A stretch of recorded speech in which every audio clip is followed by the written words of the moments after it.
एक बार नारद जी विचरण कर रहे थे, तभी तीनों देवियां लक्ष्मी, माँ सरस्वती, माँ पार्वती को परस्पर विमर्श करते देखा। तीनों देवियां अपने सतीत्व और पवित्रता की चर्चा कर रही थी। नारद जी उनके पास पहुंचे और उन्हें अत्रि महामुनि की पत्नी अनुसैया के असाधारण पतिव्रती के बारे में बताया। नारद जी बोले, उनके समान पवित्र और पतिव्रता तीनों लोकों में नहीं है। तीनों देवियों को मन में अनुसुईया के प्रति ईर्ष्या होने लगी। तीनों देवियों ने सती अनुसुईया पतिव्रता को खंडित करने के लिए अपने पति को कहा। तीनों ने उन्हें बहुत समझाया पर वो राजी नहीं हुई।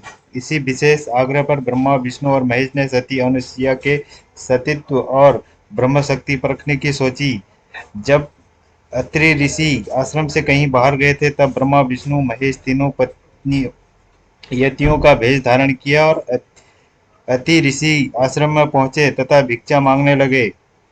अतिथि सत्कार की परंपरा के चलते अनुसुईया ने त्रिमूर्ति को उचित रूप से स्वागत कर उन्हें खाने के लिए निमंत्रण किया। लेकिन यतियों के भेष में त्रिमूर्ति ने एक स्वर में कहा, हे साध्वी, हमारा एक नियम है, जब तुम निर्वस्त्र होकर भोजन परोसोगी तभी हम भोजन करेंगे। अनुसुईया अजमस्त में पड़ गई कि इससे तो उनके पतिव्रती खंडित होने का संकट है। उन्होंने मन ही मन ऋषि अमित का अत्रि का स्मरण किया। दिव्य शक्ति से उन्होंने जाना कि त्रिदेव ब्रह्मा, विष्णु और महेश हैं। मुस्कुराते हुए माता अनुसुईया बोली, जैसी आपकी इच्छा।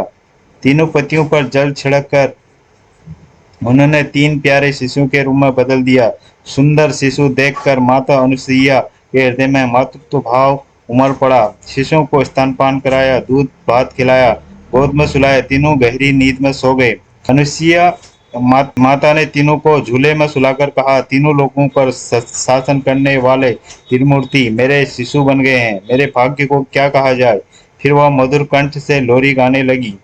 उसी समय कहीं से एक सफेद बैल आश्रम में पहुंचा। एक विशाल गरुड़ पंख फड़फड़ाते हुए आश्रम पर उड़ने लगा और राजहंस कमल को चोंच में लिए हुए आया और आकर द्वार पर उतर गया। नजारा देखकर नारद, लक्ष्मी, सरस्वती, पार्वती आ पहुंचे। नारद ने विनय पूर्वक अनुसुईया से कहा, माते, अपने पतियों से संबंधित प्राणियों को आपके द्वार पर देखकर यह तीनों देवियां यहाँ पर आ गई हैं। यह अपने पतियों को ढूंढ रही थी, इसलिए पतियों को कृपया इन्हें सौंप दें। अनुसुईया ने तीनों देवियों को प्रणाम करके कहा, माताओं, झूलों में सोने वाले शिशु अगर आपके पति हैं तो इन्हें आप ले जा सकती हैं। लेकिन जब तीनों देवियों ने तीनों शिशुओं को देखा तो एक समान लगने वाले तीनों शिशु गहरी निद्रा में सो रहे थे। इसी पर लक्ष्मी, सरस्वती, पार्वती भ्रमित होने लगी। नारद ने उनकी स्थिति जानकर उनसे पूछा, आप क्या अपने पति को पहचान नहीं सकती? जल्दी से अपने अपने पति को गोद में उठा लीजिए।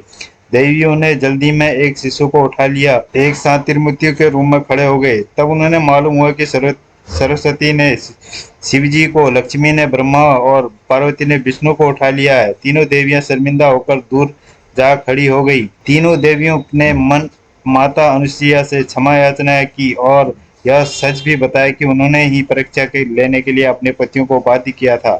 फिर प्रार्थना की उनके पति को पुनः अपने स्वरूप में ले आए।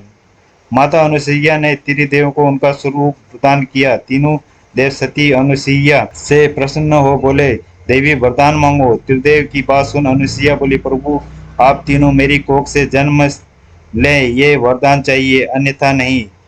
तभी से वह माँ सती अनुसुईया के नाम से प्रख्यात हुई तथा कालांतर में भगवान दत्तात्रेय रूप में भगवान विष्णु का, चंद्रमा के रूप में ब्रह्मा का तथा दुर्वासा के रूप में भगवान शिव का जन्म माता अनुसुईया के गर्भ से हुआ।